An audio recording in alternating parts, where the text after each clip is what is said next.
So I have that. You have that? If you leave me your email address, I'll send you our client information file on it. It's a 3-page document.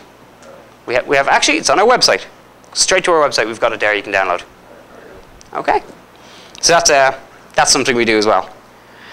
We do get to the interactive part of it now as well, where we get to look at photos.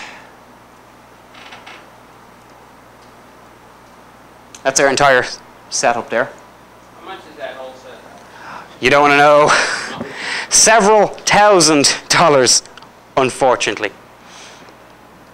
But you know, it's worth it. Like I said, we are a non-profit.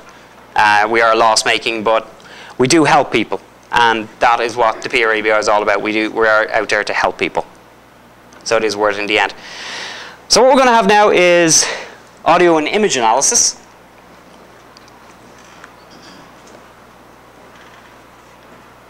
Okay, we've gone through the science of paranormal research.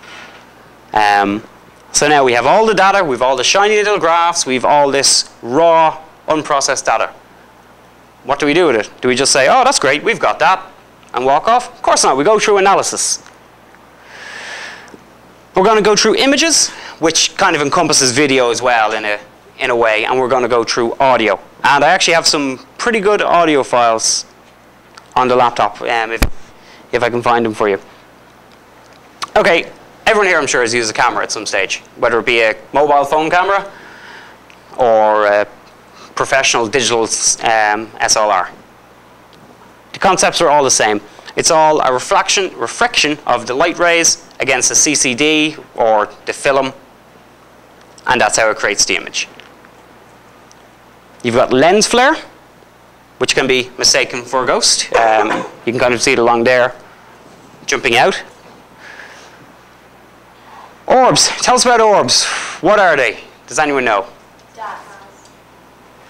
Excellent. Bonus points over here. You'll see on certain TV shows and obviously on starting up paranormal groups that they've all these pictures of orbs. And they're saying, this is the first manifestation of a ghost. And they send it to us and they say, look what we have. It's fantastic. And I say, no, it's dust. Or it's a bug. Or it's moisture. There's only one thing it definitely isn't. It's not a ghost. There's some orbs. Loads of different orbs. That took a long time to put together by somebody else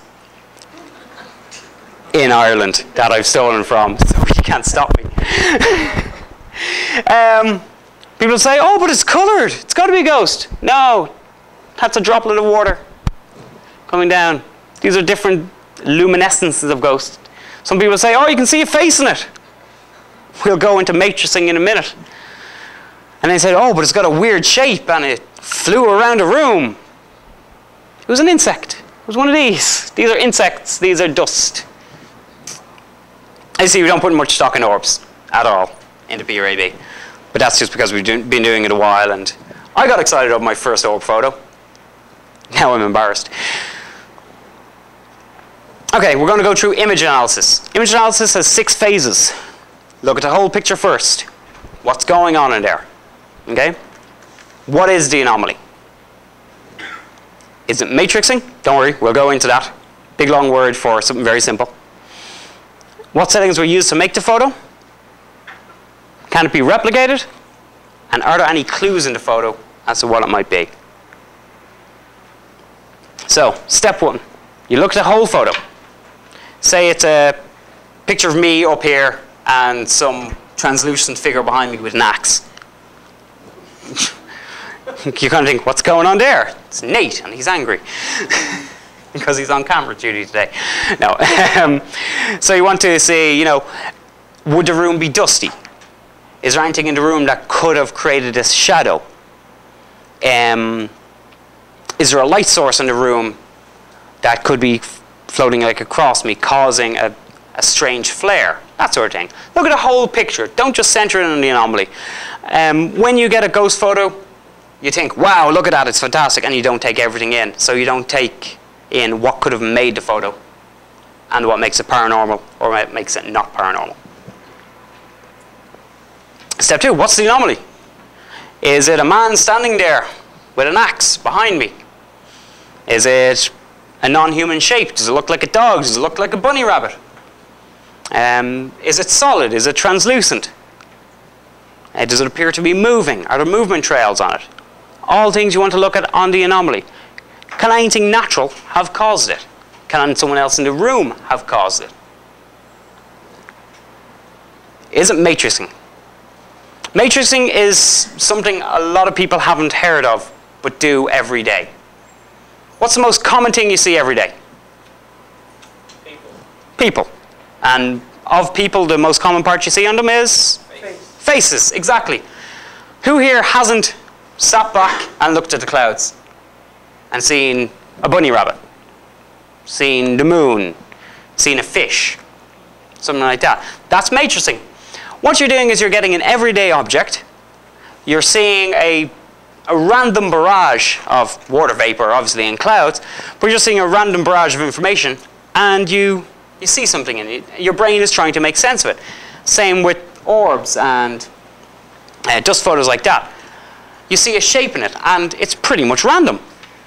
But you say, hold on, I've looked at this long enough, I can actually see a face. And then you say, here, come over here. Look at that, there's a face in that. So you just told the next person what to look for. So you've already made the decision for them. They're going to see a face. But faces are the most common thing we see. So we expect to see faces in everything. Like I'm sure you've seen on a wall, there's moles there. And before you go to your tenants, get out! What have you done to my house? You see a face in it, or something like that. That's matrixing. And everybody has done it at some point every day. And it's also a good big word that I can use to make myself look clever. Okay, you want to look at what settings you can use to make the photo. Did anybody know that every time you take a digital photo, there's an awful lot of information in that photo that we can use to recreate that photo down to the setting used on the camera, like how open the aperture was, how long the exposure was, if the flash was fired or not. This is very important for paranormal research. We want to look to see how long it took for the photo to be taken. Here, 1/125th of a second. This all becomes very more explanatory once we go through looking at an actual picture. Okay, was the flash fired or not? If the flash is fired, you see an orb. Chances are it's a reflection of the orb or a reflection of the dust coming back through a flash.